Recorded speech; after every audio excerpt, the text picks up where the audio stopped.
ଏହି କାରଣରୁ ବାଂଲାଦେଶ ବିପକ୍ଷ ଓଡିଆଇ ସିରିଜରୁ ବାଦ୍ ପଡ଼ିଲେ ରିଷଭ ପନ୍ଥ।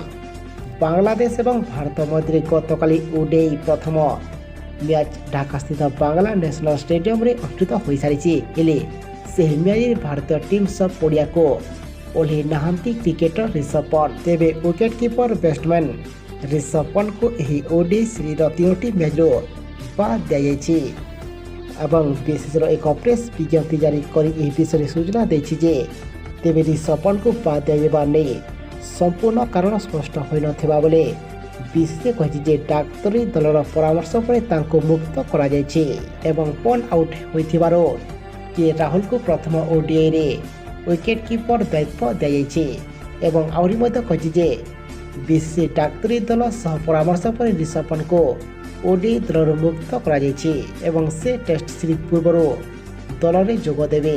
ତାଙ୍କ ସ୍ଥାନରେ ଅନ୍ୟ କୌଣସି ଖେଳାଳିଙ୍କୁ ସ୍ଥାନ ଦିଆଯାଇ ନାହିଁ। ପ୍ରଥମ ଓଡିଆଇ ପାଇଁ ଅକ୍ଷୟ ପଟେଲ ମଧ୍ୟ ଉପଲବ୍ଧ ନଥିଲେ।